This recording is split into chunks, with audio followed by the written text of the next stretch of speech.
नमस्कार मित्रांनो, आपलं स्वागत आहे हायटेक शेतकरी या यूट्यूब चॅनलवर. मित्रांनो, अखेर नमो शेतकरी सन्मान निधी आणि पीएम किसान सन्मान निधीचा हप्ता हा उद्या 3 वाजता शेतकऱ्यांच्या बँक खात्यावरती हा जमा करण्यात येणार आहे.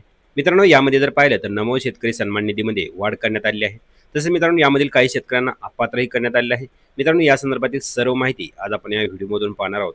यामधील कोणत्या शेतकऱ्यांना अपात्र करण्यात आले आहे, तसेच नमो शेतकरी सन्मान निधीमध्ये किती वाढ करण्यात आली आहे, ही सर्व माहिती आज आपण या व्हिडिओमधून पाहणार आहोत. तरी चॅनलवर नवीन आला असाल तर चॅनलला सबस्क्राईब करून ठेवा. असेच नवनवीन व्हिडिओ आणि अपडेट आपण घेऊन येत असतो. चला तर मग व्हिडिओ सुरू करूया.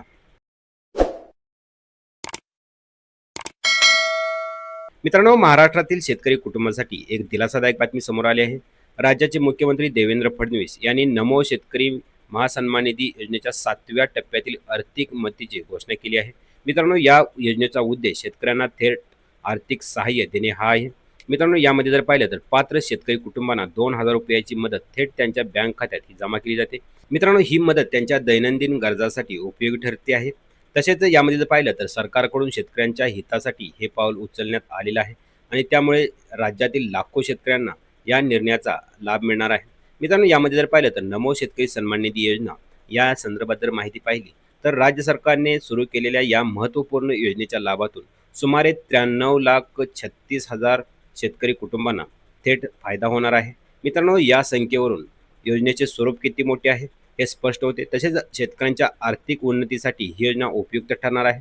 राज्यातील शेतकऱ्यांना मदतीचा हात देण्यासाठी सरकारने विशेष पाऊल उचलले आहेत. मित्रांनो, या योजनेसाठी तब्बल 2,169 कोटी रुपयांचे अर्थसहाय्य हे मंजूर करण्यात आले आहे.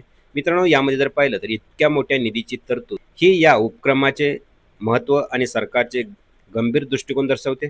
मित्रांनो, ही योजना ग्रामीण भागातील शेतकरी कुटुंबांना जीवनमान उंचवण्यास निश्चितच मदत करणार आहे. मित्रांनो, यामध्ये जर पाहिलं तर ही रक्कम थेट शेतकऱ्यांच्या बँक खात्यावरती ही जमा करण्यात येणार आहे. मित्रांनो, ही रक्कम डीबीटी मार्फत ही शेतकऱ्यांच्या बँक खात्यावरती ही जमा करण्यात येणार आहे. मित्रांनो, योजनेची सर्वात महत्त्वाची गोष्ट म्हणजे तिची पारदर्शकता आणि योग्य रीतीने लाभ पोहोचवण्यासाठीची प्रणाली. मित्रांनो, या योजनेत डीबीटी म्हणजेच डायरेक्ट बेनिफिट ट्रान्सफर या प्रणालीचा वापर केला जातो, ज्यामुळे अनुदानाची रक्कम थेट लाभार्थ्यांच्या बँक खात्यात जमा होते आणि त्यामुळे शेतकऱ्यांना कुठल्याही सरकारी कार्यालयात चकरा माराव्या लागत नाहीत. ही संपूर्ण प्रक्रिया डिजिटल असल्यामुळे वेळेचीही बचत होते. तसेच कोणत्याही दलालाची यामध्ये गरज राहत नाही आणि गैरव्यवहारही यामध्ये टाळला जातो. रक्कम थेट खात्यात गेल्यामुळे लाभ सुरक्षित आणि वेळेत मिळतो. ही प्रणाली ग्रामीण भागातील तंत्रज्ञानाचा प्रभावी वापर दाखवते. तसेच सरकारचा उद्देश शेतकऱ्यांपर्यंत मदत पोहोचवण्याचा खरोखरच साध्य होतो. मित्रांनो, यामध्ये जर पाहिलं तर केंद्र आणि राज्य सरकारची संयुक्त शेतकरी योजना म्हणजेच नमो शेतकरी योजना आणि पीएम किसान योजना. मित्रांनो, नमो शेतकरी सन्मान निधी ही योजना महाराष्ट्र सरकारने सुरू केलेली एक महत्त्वाची आर्थिक मदत योजना आहे. मित्रांनो, ही योजना केंद्र सरकारच्या पीएम किसान सन्मान निधी योजनेशी संलग्न आहे. मित्रांनो, पीएम किसान योजनेअंतर्गत शेतकऱ्यांना दरवर्षी 6,000 रुपये मिळतात. त्याशिवाय राज्य सरकारकडूनही अतिरिक्त 6,000 रुपयाची मदत ही दिली जाते. मित्रांनो, त्यामुळे शेतकरी कुटुंबांना एकूण दरवर्षी 12,000 रुपयाचा आर्थिक लाभ मिळतो. मित्रांनो, हा निधी थेट शेतकऱ्यांच्या बँक खात्यामध्ये जमा करण्यात येतो. तसेच शेतकऱ्यांना आर्थिक स्थैर्यासाठी ही रक्कम उपयोगी ठरते. तसेच शेतीसाठी होणाऱ्या खर्चात यामध्ये मोठा हा दिलासा मिळणार आहे. मित्रांनो, हाच या योजनेचा मुख्य उद्देश आहे. मित्रांनो, यामध्ये जर पाहिलं तर नमो शेतकरी सन्मान निधी आणि पीएम किसान सन्मान निधी या दोन्ही योजनेचे लाभ हा शेतकऱ्यांना देण्यात येणार आहे. मित्रांनो, 7व्या हप्त्याचे वितरण जर पाहिले तर राज्य सरकारने 7व्या हप्त्याचे वितरण सुरू करण्यासाठी विशेष राज्यस्तरीय कार्यक्रमाचे आयोजन केले आहे. मित्रांनो, या कार्यक्रमाची सुरुवात उद्या दुपारी 3 वाजता करण्यात आली आहे. मित्रांनो, कार्यक्रमानंतर काही तासातच शेतकऱ्यांच्या बँक खात्यामध्ये ही रक्कम जमा होण्यास ही सुरुवात होणार आहे. मित्रांनो, ही संपूर्ण प्रक्रिया जलद गतीने पार पडणार आहे. तसेच यामागे आधुनिक तंत्रज्ञानाचा प्रभावी वापर केला जातो. मित्रांनो, त्यामुळे थेट निधी खात्यावर पोहोचण्यास यश आले आहे. मित्रांनो, सरकारने पारदर्शकतेसह कार्यक्षमता वाढवण्यासाठी डिजिटल प्रणालीचा उपयोग केला आहे. त्यामुळे नागरिकांना वेळेवर आर्थिक मदत मिळणे शक्य आहे.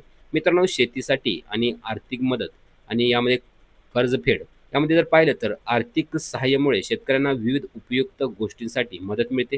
त्यातूनच ते चांगल्या प्रतीचे बियाणे असतील तसेच आवश्यक खते, कीटकनाशके सहज खरेदी करू शकतात. त्यामुळे शेतीचा दर्जा सुधारण्यास मदत होते आणि काही शेतकरी या निधीचा वापर त्यांचे कर्ज फेडीसाठीही करू शकतात. मित्रांनो, ज्यामुळे त्यांचा आर्थिक ताण कमी होतो. तसेच हे सहाय्य त्यांना अधिक सशक्त आणि स्वावलंबी बनवते. मित्रांनो, शेतीतील खर्च कमी करण्यासाठी ज्यांचे जीवन अधिक सुकर होते. तसेच आर्थिक मदतीमुळे शेतकऱ्यांना पिकांची उत्पादकता वाढवण्यासही प्रोत्साहन मिळते. अशा प्रकारे या निधीचे शेतकऱ्यांना रोजच्या आयुष्यात महत्त्वपूर्ण आधार ठरतो. मित्रांनो, यामध्ये जर पाहिलं तर हा निधी शेतकऱ्यांसाठी एक महत्त्वाचा असे यामध्ये हा निधी आहे. मित्रांनो, योजनेसाठी पात्रतेच्या अटी यामध्ये काय आहेत? जर या अटी पूर्ण असतील तरच या योजनेमध्ये हे शेतकरी पात्र असतील, अन्यथा या शेतकऱ्यांना यातून अपात्र करण्यात आलेलं आहे. मित्रांनो, या योजनेचा लाभ घेण्यासाठी काही ठराविक अटी पूर्ण करणं गरजेचं आहे. मित्रांनो, अर्ज करणारा व्यक्ती महाराष्ट्र राज्याचा रहिवासी असणं आवश्यक आहे आणि शेतकरी असला पाहिजे. तसेच त्याच्याकडे स्वतःच्या नावावर जमिनीसाठी योग्य जमीन असणं आवश्यक आहे. त्याचबरोबर आधार कार्ड आणि चालू बँक खाते हेही असणं आवश्यक आहे. तसेच सरकारी नोकरदार किंवा पेन्शनधारक या योजनेसाठी पात्र ठरू शकत नाहीत. तसेच योजना मुख्य शेतकऱ्यांना आर्थिक सहाय्य देण्यासाठी आहेत. त्यामुळे इतर सरकारी कर्मचाऱ्यांना आणि निवृत्त कर्मचाऱ्यांना याचा लाभ मिळत नाही. तसेच अर्जाचे सर्व आवश्यक कागदपत्रे हे सादर करणं गरजेचं आहे. तसेच मित्रांनो, या अर्ज करण्याची प्रक्रिया जर पाहिली तर मित्रांनो, अर्ज करण्याची प्रक्रिया पद्धत खूप सोपी आणि सहज आहे. इच्छुक व्यक्ती ऑनलाईन प्लॅटफॉर्मवरून किंवा जवळच्या सरकारी कार्यालयात जाऊन अर्ज सादर करू शकतात. तसेच अर्जासोबत असलेली कागदपत्रे प्रमाणित स्वरूपात जोडणे अनिवार्य आहे. ही प्रक्रिया सुलभ असल्यामुळे कोणत्याही अडचणीशिवाय अर्ज करता येतो. तसेच अर्ज भरताना दिलेल्या मार्गदर्शक सूचनांचे काटेकोरपणे पालन करणे हे गरजेचं आहे. तसेच मित्रांनो, यामध्ये जर पाहिलं तर सरकारने या प्रक्रियेला ऑनलाईन सुविधा देऊन अधिक लोकांपर्यंत योजना पोहोचवण्यासाठी एक प्रयत्न केला आहे. यामुळे वेळ वाचतो आणि अर्जदारांना सोयीस्कर होते. मित्रांनो, परिणामी जास्तीत जास्त लोक या योजनेचा लाभ घेऊ शकतात. मित्रांनो, यामध्ये जर पाहिलं तर ऑनलाईन अर्ज याची स्थिती कशी तपासायची, तर मित्रांनो, योजनेत नवीन डिजिटल तंत्रज्ञानाचा वापर असल्यामुळे मोठ्या प्रमाणात वापर करण्यात आलेला आहे. मित्रांनो, यामध्ये जर बघितलं तर शेतकरी आता आपल्या मोबाईलवरून हे तसेच किंवा अधिकृत वेबसाईटवरून सहजपणे अर्जाची प्रगती तपासू शकतात. ही सोय पारदर्शकतेसाठी उपयुक्त ठरते. तसेच लाभार्थींना सतत माहिती मिळणे तसेच अर्ज प्रक्रियेत कोणत्याही प्रकारचा गोंधळ टाळण्यासाठी ही सुविधा महत्त्वाची आहे. मित्रांनो, यामुळे शेतकऱ्यांना त्यांच्या अर्जाबाबत कोणतीही शंका जाणवत नाही. तसेच तंत्रज्ञानामुळे कामकाज जलद आणि सोपे झाले आहे. मित्रांनो, सरकारी योजना अधिक प्रभावीपणे राबवता येत आहेत. त्यामुळे शेतकरी वर्गाला या सुविधा हा मोठा आधार देत आहेत. मित्रांनो, यामध्ये जर पाहिलं तर शेतकऱ्यांच्या खर्चामुळे गावातील आर्थिक वाढ. मित्रांनो, शेतकऱ्यांसाठी या योजनेचे फायदे फक्त कुटुंबापुरतेच मर्यादित नाहीत, तर याचा सकारात्मक परिणाम संपूर्ण ग्रामीण भागावर मोठ्या प्रमाणात होतो. मित्रांनो, नमो शेतकरी योजनेमुळे शेतकऱ्यांना अतिरिक्त सहाय्य मिळते, ज्यामुळे ते आवश्यक ते सहज खर्च करू शकतात आणि या खर्चामुळे गावातील बाजारपेठा वाढतात आणि स्थानिक व्यापाऱ्यांना यामध्ये नवीन संधी उपलब्ध होते. मित्रांनो, यामध्ये जर पाहिलं तर ग्रामीण अर्थव्यवस्था यामध्ये मजबूत होण्याशी या योजनेचा फार मोठा वाटा आहे.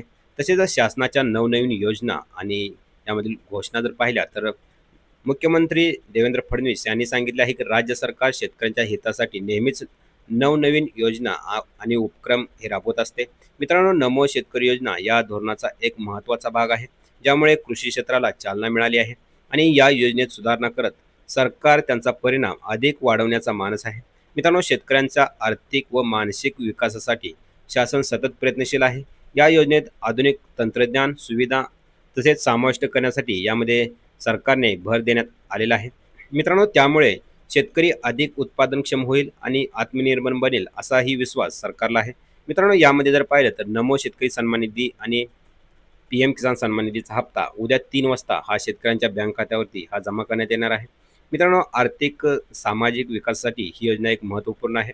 मित्रांनो, नमो शेतकरी महासन्मान निधी ही महाराष्ट्रातील वर्गातील एक अत्यंत महत्त्वाची आणि लाभदायक योजना आहे. मित्रांनो, यामध्ये जर पाहिलं तर नमो शेतकरी सन्मान निधी आणि PM किसान सन्मान निधीचा हप्ता उद्या 3 वाजता हा शेतकऱ्यांच्या बँक खात्यावरती हा जमा करण्यात येणार आहे. तर मित्रांनो, ही माहिती कशी वाटली नक्की कमेंट करून सांगा. भेटूया का अशाच नवीन आणि माहितीपूर्ण व्हिडिओमध्ये. तोपर्यंत जय हिंद, जय महाराष्ट्र.